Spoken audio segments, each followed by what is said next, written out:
বলেন হাযাল হাদিসু দীনাকুম খুযু আম্মান তাখুযু দীনা। ইলম কার থেকে শিখবেন?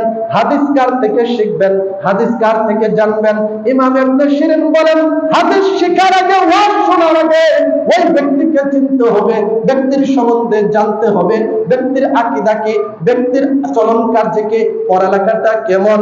আসলে কি ইহুদিদের মাদ্রাসা থেকে পড়ালেখা করলো, ইহুদিদের নলেজ থেকে বড় হইলো, নাকি প্রকৃত অর্থে কোরআন হাদিসের নলেজ গুলা অর্জন কইরা ইলম অর্জন করলো? আগে জানতে হবে। না জানা পর্যন্ত কোন ব্যক্তির থেকে ইলম অর্জন করা, ইলম শেখা জায়েজ হবে না। কথা কোন ঠিক কিনা? দিন ইসলাম দাদু ঘুমাইবেন না, দাদিরে গিয়ে ওয়াজটা শোনায়েন। কি ওয়াজটা করে একটু খেয়াল করেন। না চিন্না ওয়াজ শোনা যাইতো না, বলবেন হুজুর কেমনে, একটু আপনাদেরকে বুঝাইয়া দেই। জান্নাতের মধ্যে ছিল বাবা আদম আর মা হাওয়া। এটা আল্লাহ কোরআনের মধ্যে বলেছে, 1 নম্বর পারা 5 নম্বর পৃষ্ঠা।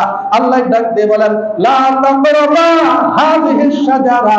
ও বন্ধু হাবিব, আমি আদমকে বলেছিলাম হে আদম আর মা হাওয়া, লা অর্থ না, তাকরাবা হাযিহিশ শাজারা, খবরদার ওই গাছের কাছে তোমরা যাও না। জান্নাতে ঘুরবা, জান্নাতে খাইবা, জান্নাতের নাজ নিয়ামত তোমরা উপভোগ করবা, কিন্তু ওই গাছের কাছে যাও না। এই কথা বলার পরে হঠাৎ করে বড় টুপিয়ার বাড়ি জুব্বাওয়ালা বড় হুজুর একদিন মা হাওয়ার সামনে, মহিলা মানুষের মনটা একটু নরম, মা হাওয়াকে ডাক দিয়ে বলে ও হাওয়া রে, তোরে তোদের যাবত জান্নাত অবস্থান করো, নতুন কিছু দেখছস নি? দেখি নাই। জান্নাতের নাজ নিয়ামত খাস, আল্লাহর শুকর আদায় করস, জান্নাতে অবস্থান করিস। আমি বড় হুজুর, দাড়িগুলা বড়, টুপিটা বড়, জুব্বা বড়, হাতের মধ্যে বিশাল বড় তসবিহ নিয়া মা হাওয়াকে ডাক দিয়ে বলছে হাওয়া রে, বলে কি আই এইদিকে আই, যাচ্ছি। এবার বলল ওই যে একটা গাছ দেখতেছিস? দেখছি। ওই গাছের একটা ফল যদি খাও, আল্লাহর নৈকট্য তুমি আরো বেশি অর্জন করবা। খেয়াল করেন কথা। মা হাওয়া ডাক দিয়ে বলে আল্লাহ তো কইছে ওই গাছের ধারের কাছেও না যাইতে, তুমি বলতেছো গাছের ফল খাইতাম, কেমন কাজ কারবার। আল্লাহ তোমারে না করছে, আর আমি তোমাকে সঠিক পথ দেখাচ্ছি।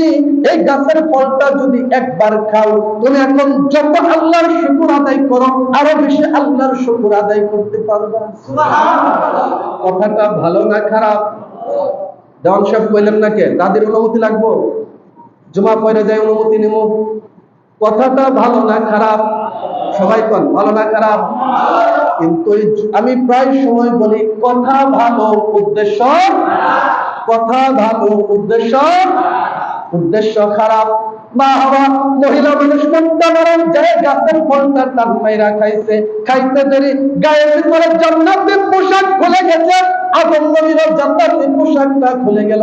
আল্লাহ ডাক দিয়ে বলে তুই আমার গুলা খাইছিস, আমার হুকুমের অবাধ্য হইনি, আর তোদের জান্নাতে স্থান নাই, পালাইছে দুনিয়াতে। আর ওইদিকে যাব না, মুওয়াজ বুঝেন। এই জামাল ভাই খেয়াল করেন, বক্তা চিনা নাই, দাঁড়িয়ে টুপি বড় হুজুর সুন্দর কথা শুনি না, মা হাওয়া ওয়াজ শুনছে, ওয়াজ শুনি না বিপদে পড়ছে। তা না হয় কিন্তু আজকে আপনি আর আমি জান্নাতে থাকতাম, দুনিয়ার মধ্যে আশা লাগতো না। বক্তা না চিন্না, ওয়াজ শুনলে বিপদে পড়ি না।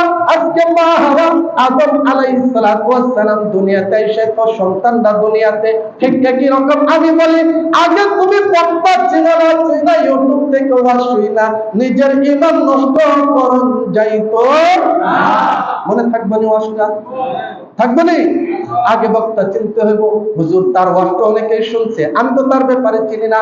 আদম নবীর কথাটাও তো সুন্দর, বলে এই মা হাওয়ার সামনে শয়তানের কথাটাও তো বড় সুন্দর ছিল, দাড়ি টুপি জুব্বা ছিল, বলছিল আল্লাহর নৈকট্য পাইবা, খাওয়ার পরে নৈকট্য পাইছেনি। ঠিক একই রকম বললে তো আর অনেক লম্বা হয়ে যাবে, এজন্য বলছি না। এই যে আমাদের এইখানে মধুমনশির পুরুষ ছিল, বক্তা সাহেব বলছিল, এটা বুখারীর মধ্যে হাদিসটা আসছে, লম্বা হয়ে যাবে। মাঝে মধ্যে দেখবেন কুরআন হাদিসের কথা শয়তানও ভালো ভালো কথা বলে, বলবেন আমি জুমাতেও বলছিলাম, সম্ভবত শয়তান